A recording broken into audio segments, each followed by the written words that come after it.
तो श्री राम को 14 वर्ष का वनवास देना कैकेयी का लालच नहीं बल्कि उसका त्याग था। राजा दशरथ की तीसरी पत्नी कैकेयी थी। कैकेयी ने श्री राम को 14 वर्षों के वनवास पर भेजा था। वैसे तो कैकेयी श्री राम और अपने बेटे भरत से बहुत प्रेम करती थी। जब कैकेयी ने श्री राम के लिए 14 वर्षों का वनवास मांगा था तब सब लोग बहुत परेशान हुए थे। कैकेयी के कारण ही श्री राम को 14 वर्षों का वनवास हुआ था, लेकिन इसके पीछे कैकेयी का लालच नहीं बल्कि उसका त्याग था। राजा दशरथ जब भी कभी युद्ध में जाते थे अपनी सबसे छोटी पत्नी कैकेयी को साथ में ले जाते थे। इसका कारण यह था कि कैकेयी युद्ध कला जानती थी, वह अस्त्र शस्त्र और रथ चलाने में निपुण थी। जब राजा दशरथ बाली के साथ युद्ध करने गए तब भी कैकेयी उनके साथ थी। बाली को यह वरदान प्राप्त था कि जो भी शत्रु उसके सामने आकर युद्ध करेगा उसकी आदि शक्ति बाली को प्राप्त हो जाएगी। राजा दशरथ के साथ भी यही हुआ। परिणाम स्वरूप युद्ध में उनकी हार हुई। बाली ने राजा दशरथ से कहा, अपनी पत्नी को यहाँ छोड़ जाओ या फिर अपना मुकुट उतारकर यहीं रख दो। कैकेयी के सम्मान को बचाने के लिए राजा दशरथ अपना मुकुट बाली के महल में छोड़ आए थे। इस बात को कैकेयी कभी भूल नहीं पाई। वह इसके लिए कभी समय को माफ नहीं कर पाई कि उनके पति को उनकी वजह से अपना मुकुट, जो किसी भी राजा के सम्मान का प्रतीक होता है, गंवाना पड़ा। यह मुकुट रघुकुल की शान थी। वह हमेशा इसी चिंता में रहने लगी कि कैसे वह मुकुट बाली के महल से वापस लाया जा सके। जब राजतिलक का समय आया तब कैकेयी और दशरथ ने फिर एक बार इस बात पर चर्चा की कि कैसे उस मुकुट को वापस लेकर आया जाए। तब उन्होंने श्री राम को राजतिलक के बदले वनवास सौंप दिया और उनसे कहा कि बाली से वह मुकुट लेकर जरूर आना। श्री राम और बाली का युद्ध हुआ। तब बाली को श्री राम से हार मिली। श्री राम ने उन्हें अपना परिचय दिए और उस मुकुट के विषय में पूछे। तब बाली ने उन्हें बताया कि रावण उनके महल में यह मुकुट लेकर भाग गया था। बाली ने कहा कि उनके पुत्र को श्री राम अपनी शरण में ले ले, वह उन्हें मुकुट वापस लाकर देगा।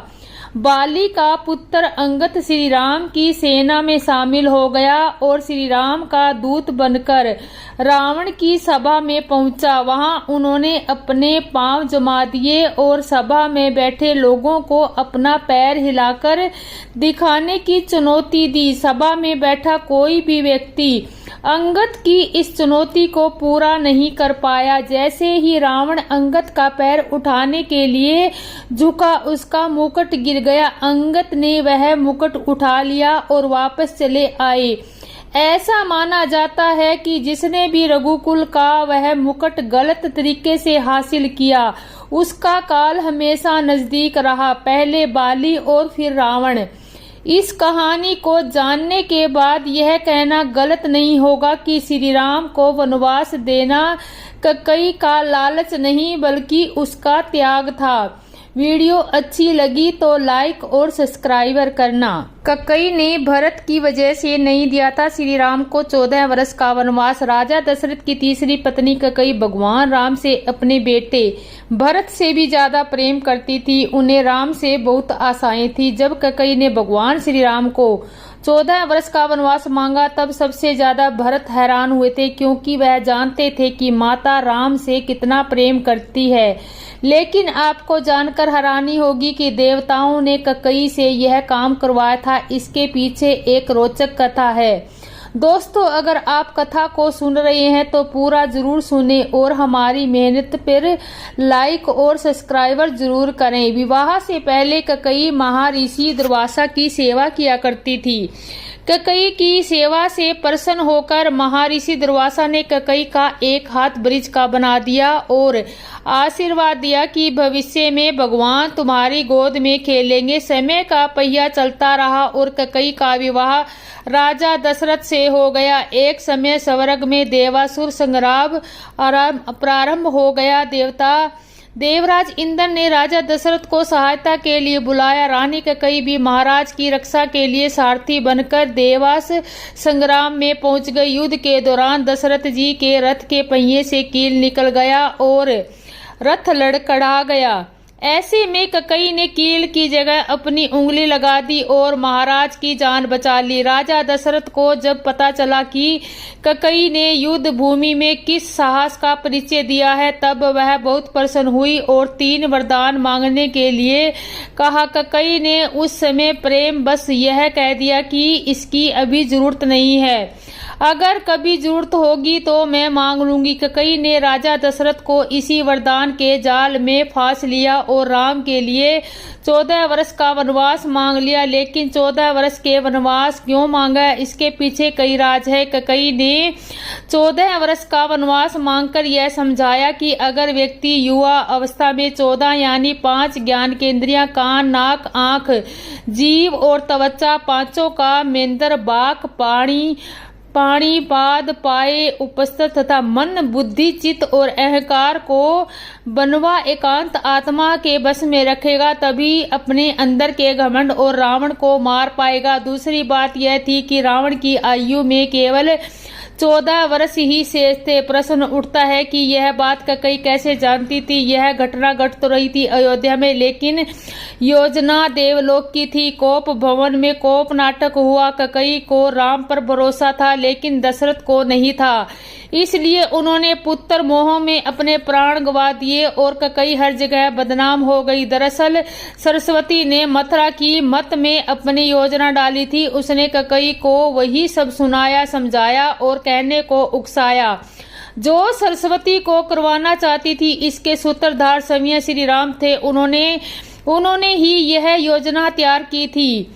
और आगे आपको कहानी कैसी लगी? माता कैकेयी यथार्थ जानती थी। जो नारी युद्ध भूमि में दशरथ के प्राण बचाने के लिए अपना हाथ रथ के धूरे में लगा सकती है, रथ संचालक की कला में दक्ष है, वह राजनीतिक परिस्थितियों से अनजान कैसे रह सकती है? कैकेयी चाहती थी कि मेरे पावन राम का पावन 14 भवनों में फैल जाए और यह बिना तप और बिना रावण वध के संभव नहीं था। कैकेयी जानती थी कि अगर राम अयोध्या के राजा बन जाते तो रावण का वध नहीं कर पाएंगे, इसलिए वन में तप जरूरी था। कैकेयी चाहती थी कि राम केवल अयोध्या के ही सम्राट ना बनकर रह जाए, वह विश्व के समस्त प्राणियों के हृदय के सम्राट भी बने। उसके लिए राम को अपनी शोधित इंद्रियों तथा अंतकरण को तप के द्वारा धर्म युद्ध करना होगा। देवलोक में बनाई गई इस योजना का राक्षस का वध था। महाराज अन्नर ने उस श्राप का समय पूर्ण होने में ही 14 ही वर्ष शेष थे, जो श्राप उन्होंने रावण को दिया था कि मेरे वंश का राजकुमार तेरा वध करेगा, जिससे भगवान राम ने रावण का वध किया और देवलोक की योजना पूरी की। रामायण और महाभारत दोनों में ही 14 वर्ष के वनवास की बात हुई है। रामायण में भगवान को 14 वर्ष का वनवास भोगना पड़ा था, जबकि महाभारत में पांडवों को 13 वर्ष का वनवास और 1 वर्ष अज्ञातवास में गुजारना पड़ा। दरअसल इसके पीछे ग्रह गोचर भी माने जाते हैं। उन दिनों मनुष्य की आयु आज के जमाने से काफी ज्यादा होती थी, इसलिए ग्रहों की दशा विधि भी ज्यादा होती थी। शनि चालीसा में लिखा है कि राज मिलत बन राम ही दीना के कैकेयी की मति हरि लीना, यानी शनि की दशा के कारण कैकेयी की मति मारी गई और भगवान राम को शनि के समय विधि के वन भटकना पड़ा और उसी समय रावण पर भी शनि की दशा आई और वह राम के हाथों मारा गया। यानी शनि ने अपनी दशा में एक को कित दिलाई और दूसरे को मुक्ति। एक समय की बात है, देवर्षि नारद कहीं जा रहे थे। उनके मन में आया कि भगवान के पास बहुत महल आदि हैं, एक आध हमको भी दे दो, यही आराम से टिक जाते हैं, नहीं तो इधर उधर घूमते हैं रहना पड़ता है। भगवान के द्वारका में बहुत महल थे। नारद जी ने भगवान से कहा, भगवान आपके महल आप बहुत है, एक हमको दे दो, हम भी आराम से रह लेंगे। आपके यहाँ खाने पीने का इंतजाम अच्छा है। भगवान ने सोचा कि यह मेरा भगत है, विरक्त सन्यासी है, अगर यह यही राजसी ठाठ में रहने लग गया तो थोड़े दिनों में इसकी सारी विरती भक्ति निकल जाएगी। अगर हम सीधा ना करेंगे तो यह बुरा मान जाएगा, लड़ाई झगड़ा करेगा कि इतने महल है और एक महल नहीं दे रही हैं। भगवान ने चतुराई से काम लिया। नारद ने कहा, जाकर देख ले, जिस मकान में जगह खाली मिले वहीं आपके नाम कर देंगे। नारद जी वहां चले। भगवान की तो 161 रानियां और प्रत्येक के 11-11 बच्चे थे। यह द्वापर युग की बात है, जब सब जगह नारद जी घूम आए लेकिन कहीं एक कमरा भी खाली नहीं मिला, सब भरे हुए थे। आकर भगवान से कहा, वहां कोई जगह खाली नहीं है। भगवान ने कहा, फिर क्या करूं, होता तो आपको दे देता। नारद जी के मन में आया कि यह तो भगवान ने मेरे साथ धोखाधड़ी की है, नहीं तो कुछ न कुछ करके किसी को इधर उधर शिफ्ट कराकर खिसकाकर एक कमरा तो दे ही सकते थे। इन्होंने मेरे साथ धोखा किया है तो अब मैं भी इन्हें मजा चखाकर छोड़ूंगा। नारद जी रुक्मणी जी के पास पहुँचे। रुक्मणी जी ने नारद जी से आव भगत की, बड़े प्रेम से रखा। उन दिनों भगवान सत्यभामा जी के यहाँ रहते थे। एक आध दिन बीता हो, नारद जी ने उनको दान की कथा सुनाई और आगे सुनाने वाले समय नारद जी दान का महत्व सुनाने लगे कि जिस चीज का दान करोगे वही चीज आगे तुम्हारे को मिलेगी। जब नारद जी ने देखा कि यह बात रुक्मणी जी को जम गई तो उनसे पूछा, आपको सबसे ज्यादा प्यार किससे है? रुक्मणी जी ने कहा, यह भी कोई पूछने की बात है, भगवान हरि से ही मेरा प्यार है।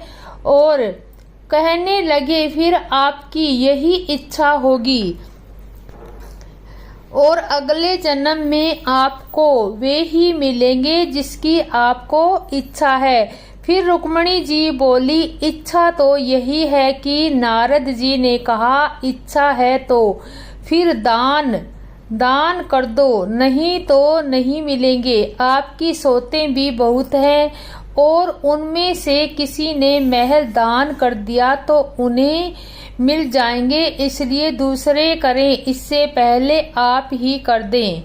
रुक्मणी जी को बात जच गई कि जन्म जन्म में भगवान मिले तो दान कर देना चाहिए। रुक्मणी से नारद जी ने संकल्प करा लिया।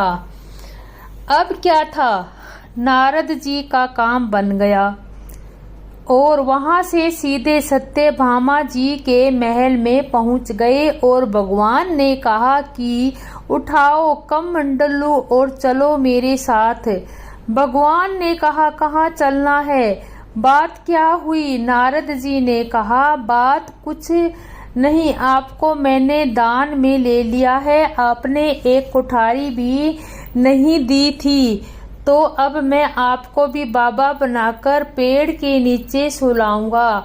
सारी बात कहकर सुनाई। भगवान ने कहा, रुक्मणी ने दान कर दिया है तो ठीक है, वह पटरानी है, उससे मिले तो आए। भगवान ने अपने सारे गहने गांठे, रेशम की कपड़े सब कुछ खोलकर सत्यभामा जी को दे दिए और वकलत वस्त्र पहनकर, भस्मी लगाकर और कमंडलू लेकर वहां से चल दिए। उन्हें देखते ही रुक्मणी के होश उड़ गए। पूछा, क्या हुआ? भगवान ने कहा, पता नहीं, नारद मुनि कहते हैं कि मुझको दान में दे दिया। रुक्मणी ने कहा, लेकिन वह कपड़े गहने कहाँ गए? उत्तम केसर को छोड़कर यह भस्मी क्यों लगा ली? भगवान ने कहा, जब दान दे दिया तो अब मैं उसका हो गया, इसलिए अब वे ठाट बाट नहीं चलेंगे, अब तो अपने भी बाबा जी का होकर रहेंगे। रुक्मणी ने कहा, मैंने इसलिए थोड़े ही दिया था कि ये ले आ जाएं। भगवान ने कहा, और काहे के लिए दिया जाता है? इसलिए दिया जाता है कि जिसको दो वही ले जाए। अब रुक्मणी को होश आया कि यह तो गड़बड़ मामला हो गया है। रुक्मणी ने कहा, नारद जी, यह आपने मेरे से पहले नहीं कहा कि अगले जन्म में तो मिलेंगे सो मिलेंगे, अब तो हाथ से ही खो रहे हैं। नारद जी ने कहा कि अब तो जो हो गया सो हो गया, अब मैं ले जाऊंगा। और आगे रुक्मणी जी बहुत रोने लगी। तब तक हल्ला गुल्ला मचा तो सब रानियां भी वहां इकट्ठी हो गई। सत्यभामा, जामवती सब समझदार थी। उन्होंने कहा, भगवान, एक रुक्मणी के पति थोड़े ही हैं, इसलिए रुक्मणी को सर्वदा दान करने का अधिकार नहीं हो सकता। हम लोगों का भी तो अधिकार है। नारद जी ने सोचा कि यह तो घपला हो गया है। कहने लगे, क्या भगवान के टुकड़े कराओगे? तब तो 161 हिस्से होंगे। रानियों ने कहा, नारद जी, कुछ ढंग की बात करो। नारद जी ने विचार किया कि अपने को तो महल ही चाहिए था और यही दे नहीं रहे थे। अब मौका ठीक है, समझौते पर बात आ रही है। तो नारद जी ने कहा, भगवान का जितना वजन है उतने का तुला दान कर देने से भी दान मान लिया जाता है।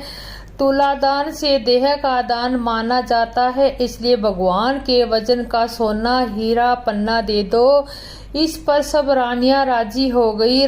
बाकी तो सब राजी हो गए, लेकिन भगवान ने सोचा कि यह फिर मोह में पड़ रहा हूँ, इसका महल का शौक नहीं गया। भगवान ने कहा, तुलादान कर देना चाहिए। यह बात तो ठीक है। भगवान तराजू से एक पलड़े के अंदर बैठ गए, दूसरे पलड़े में सारे गहने हीरे पन्ने रखे जाने लगे। लेकिन जो ब्राह्मण को पेट में लेकर बैठा हो उसे द्वारिका के धन से कहाँ पूरा होना है।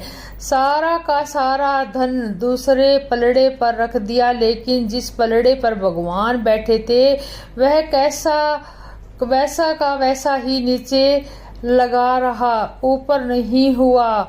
नारद जी ने कहा, देख लो, तुला तो बराबर ही नहीं हो रहा, अब मैं भगवान को ले जाऊंगा। सब कहने लगे, अरे कोई उपाय बताओ। नारद जी ने कहा कि और कोई उपाय नहीं है। अब अन्य लोगों से भी अपने हीरे पन्ने लाकर डाल दिए, लेकिन उनसे क्या होना था, वे तो त्रिकोली का भार लेकर उठे बैठे थे। नारद जी ने सोचा, अपने को अच्छा चेला मिल गया, बढ़िया काम हो गया। औरतें सब चीख रही थी। नारद जी प्रसन्नता के मारे इधर उधर टहलने लगे। भगवान ने धीरे से रुक्मणी को बुलाया। रुक्मणी ने कहा, कुछ तो उपाय निकालिए, आप इतना भार लेकर बैठ गए, हम लोगों का क्या होगा। भगवान ने कहा, ये सब हीरे पन्ने निकाले तो नहीं तो बाबा जी मान नहीं रहे। यह सब निकालकर तुलसी का एक पन्ना और सोने का एक छोटा सा टुकड़ा रख दो, तुम लोगों का काम हो जाएगा। रुक्मणी ने सबसे कहा कि यह नहीं हो रहा तो सब सामान हटा दो। सारा सामान हटा दिया गया और एक छोटे से सोने के पतरे पर तुलसी का पत्ता रखा। भगवान तो के वजन के बराबर हो गया। सबने नारद जी से कहा, ले जाओ तुला दान। नारद जी ने खूब हिड़ुलाकर देखा कि कहीं कोई डंडी तो नहीं मार रहा। नारद जी ने कहा, इन्होंने फिर धोखा किया है। सती जी ने श्री रघुनाथ जी के प्रभाव को समझकर डर के मारे शिव जी के छिपाव किया और कहा, हे स्वामी, मैंने कुछ भी परीक्षा नहीं ली, वहां जाकर आपकी ही तरह प्रणाम किया। आपने जो कहा वह झूठ नहीं हो सकता, मेरे मन में यह बड़ा पूरा विश्वास है। तब शिव जी ने ध्यान करके देखा और साथी जी ने चरित्र किया कि सब जान लिया। फिर श्री रामचंद्र जी की माया को सिर झुकाया और जिससे प्रेरणा करके सती के मुंह से भी झूठ कहला दिया। सुजान शिव जी ने मन में विचार किया कि हरि की इच्छा रूपी भावी प्रबल है। सती जी ने सीता जी का भेष धारण किया। यह जानकर शिव जी के हृदय में बड़ा विषाद हुआ। उन्होंने कहा कि सोचा कि यदि मैं अब सती की प्रीति करता हूँ तो भक्ति मार्ग लुप्त हो जाता है और बड़ा अन्याय होता है।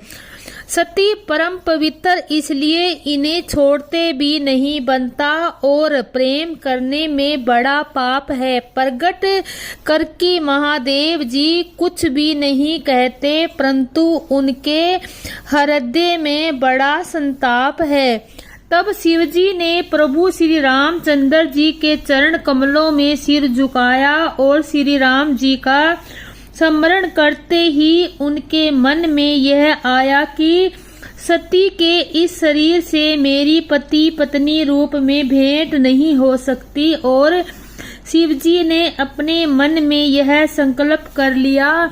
सीधर बुद्धि शंकर जी ने ऐसा विचार कर श्री रघुनाथ जी का स्मरण करते हुए अपने घर कैलाश को चले। चलते समय सुंदर आकाशवाणी हुई कि हे महेश, आपकी जय हो, आपकी भक्ति की अच्छी दृढ़ता की, आपको छोड़कर दूसरा कौन ऐसी प्रतीक्षा कर सकता है। आप श्री रामचंद्र जी के भगत हैं, समर्थ हैं और भगवान हैं।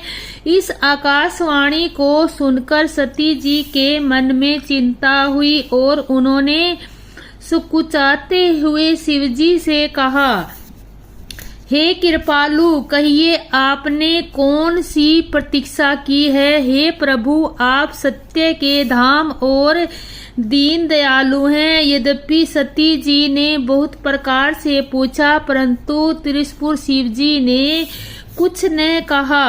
सती जी ने हृदय में अनुमान किया कि स्वर्ग शिव जी सब जान गए। मैंने शिव जी से कपट किया। स्त्री स्वभाव ही मूर्ख और बेसमझ होती है।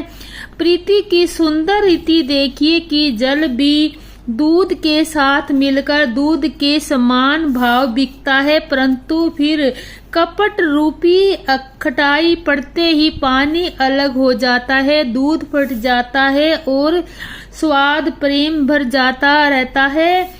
अपनी करनी को याद करके सती जी के हृदय में इतना विचार है, वह अपनी अपार चिंता है कि जिसका वर्णन नहीं किया जा सकता। उन्होंने समझ लिया कि शिव जी कृपा करके परम अथाह सागर हैं। इससे प्रगट में उन्होंने मेरा अपराध नहीं किया कहा। शिव जी का रुख देखकर सती जी ने जान लिया कि स्वामी ने मेरा त्याग कर दिया है और वे हृदय में व्याकुल हो उठी। अपना अपराध समझकर कुछ कहते नहीं बनता, परंतु हृदय भीतर ही भीतर कुम्हार के आवे के समान अत्यंत जलने लगता है।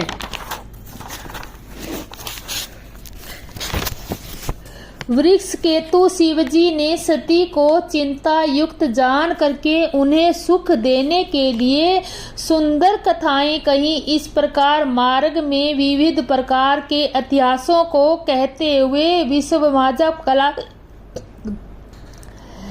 और जहाँ फिर शिव जी ने अपनी प्रतीक्षा को याद करके बड़ के पेड़ के नीचे पदासन लगा कर बैठ गए।